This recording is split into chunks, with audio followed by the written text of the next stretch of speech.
नमस्कार members company और PF office दोनों आपका सपोर्ट नहीं कर रही है। आपको आपका पीएफ निकालना है। ये तो समझ चुके हैं आप कि कोई भी करेक्शन हो या और कुछ हो तो कंपनी के बिना नहीं होगा और करके देगा पीएफ ऑफिस। ठीक है, कैसे करवाएंगे? डायरेक्टली प्रोसेस की तरफ ले चल रहा हूँ। यहाँ पे एटलीस्ट आपके पास में प्रूफ होना चाहिए कि आपने कोई कंप्लेंट रजिस्टर किया है एम्प्लॉयर के अगेंस्ट में या फिर आपने बोला है, तो आपका सॉल्यूशन हो जाएगा। तो मैं आपको डायरेक्टली पोर्टल पे ले चल रहा हूँ। पूरा वीडियो देखेंगे तो सारी इन्फॉर्मेशन आप समझ जाएंगे। चलिए चलते हैं।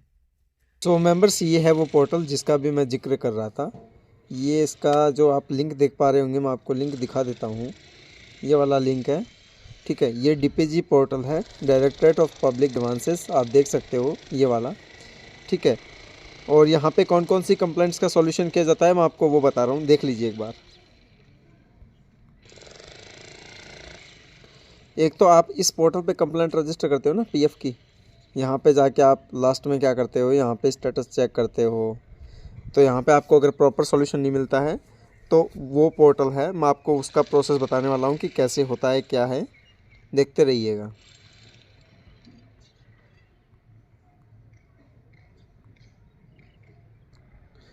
सो मेंबर्स, ये वो पोर्टल है। यहाँ पे आपको क्या करना है, यहाँ पे दो तीन चीज़ों का ध्यान रखना है। देखो, मैं रोज सबसे पहले आपको यहाँ पे क्लिक करना है, ये जो पहला ऑप्शन है ना, यहाँ पर जैसे आप क्लिक करेंगे लोडिंग होगा। लोडिंग होने में आपको पता है नॉर्मली टाइम लगता है, आप वेट कर सकते हो उतना, ठीक है। ऐसा ही कुछ आपके सामने इंटरफेस ओपन होकर के आने वाला है, ऐसा, ठीक है। ऐसा आएगा ये। यहाँ पे आपको क्या सिलेक्ट करना है, प्रोविडेंट फंड, भविष्य निधि। ये देखो बहुत सारे ऑप्शंस आएंगे यहाँ पे। आपको पीएफ ऑफिस की कंप्लेंट करनी है, इसलिए आपको यहाँ पे मेंशन करना है प्रोविडेंट फंड।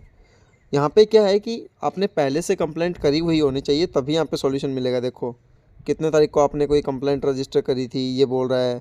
उसके बाद में ये था कि किस अथॉरिटी को पास में थी, कोई कोर्ट वगैरह में आपका केस पेंडिंग तो नहीं है इस चीज़ को लेकर के, तो वो चीज़ें यहाँ पे देनी होती है। यहाँ पे मैं कोई भी एक XYZ एग्जांपल ले रहा हूँ, ठीक है, आपको बताने के लिए। आप यहाँ पे वही डिटेल्स फिल करना जो आपने वो पोर्टल है ना, वहाँ से आपको जो कंप्लेंट नंबर मिलता है वो यहाँ पे मेंशन करना है। यहाँ पे आएगा कंप्लेंट नंबर, डेट आएगा यहाँ पे, ठीक है।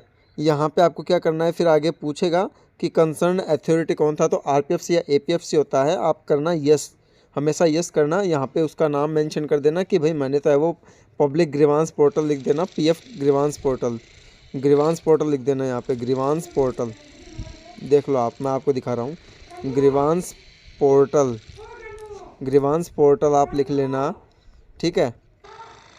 ये आपको यहाँ पे पोर्टल का भरना है। उसके बाद में यहाँ पे आपको डेट देनी है, किस तारीख को आपने वो कंप्लेंट रजिस्टर करा था आपका, ठीक है। ये यहाँ पे आप मेंशन कर दोगे। यहाँ पर भी वही चीज़ मेंशन करनी है आपको कि कितने तारीख को आपने वो कंप्लेंट रजिस्टर करा था। यहाँ पर भी वही सेम चीज़ें ही आ जाएगी, ठीक है। उसके बाद में क्या है, यहाँ पे वो लोग बताएंगे कि आपको आपका है वो सॉल्यूशन दिया है, किस तरीके का सॉल्यूशन दिया है, आधी इन्फॉर्मेशन दी है, पूरी इन्फॉर्मेशन दी है। तो आप यहाँ पे कर देना नो, रिजेक्टेड कर देना, या नॉट स्पेसिफाइड में कर देना यहाँ पे, ठीक है। कुछ भी सिलेक्ट कर लेना। उसके बाद में यहाँ पे बोलेगा आप यहाँ पे वो ही कंप्लेंट रजिस्टर कर पाओगे जो आपने कोर्ट में या कहीं पर भी है वो उसको लेकर के केस दर्ज नहीं करवाया है। तो आपका बैंक केवाईसी का, ट्रांसफ़र क्लेम का उनका मैटर है, तो आप कोर्ट में थोड़ी ना जाओगे नॉर्मली। तो उस चक्कर में आपको यहाँ पे नो पे सिलेक्ट करना है, नो वाले पे। यहाँ पे फिर आपको ये कंसर्न लिखना है कि आपको क्या, कैसे, क्या करना है, सारा सब कुछ आप यहाँ पे मेंशन करोगे। दिखा देता हूँ मैं आपको, देखो ऐसा ही पेज आपके सामने आएगा। यहाँ पे आपको भरना है। उसके बाद में यहाँ पे आपका नाम, आपका जेंडर आ जाएगा।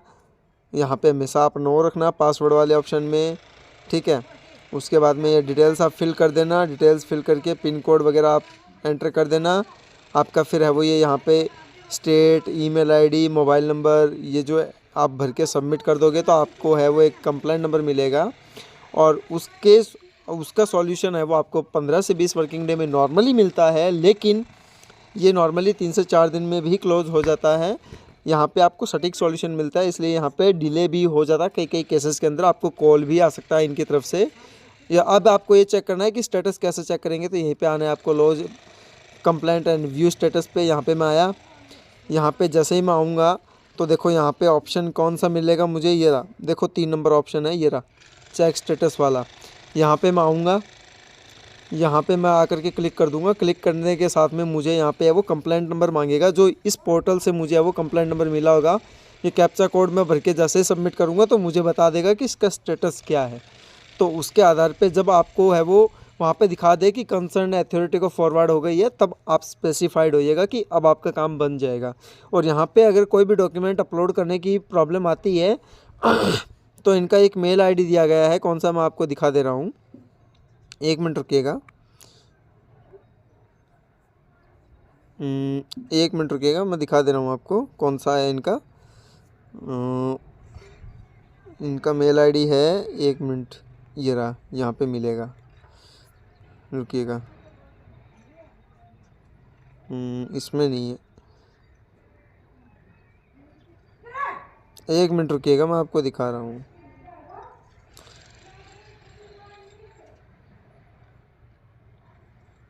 ये देखिए, ये वाला जो है ना ईमेल आईडी, ये मिलेगा, ठीक है। ये अलग है, ये डीपीजी के हिसाब से लिखा जाता है। ये जो डॉट्स हाइसन्स हैं वो आपको हटाने होते हैं, ठीक है।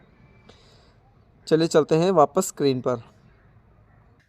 सो मेंबर्स, आप सभी को वीडियो पसंद आया होगा, उम्मीद रहेगी लास्ट तक आपने देखा है। मिलेंगे नेक्स्ट अपडेट में, तब तक के लिए जय हिंद, धन्यवाद।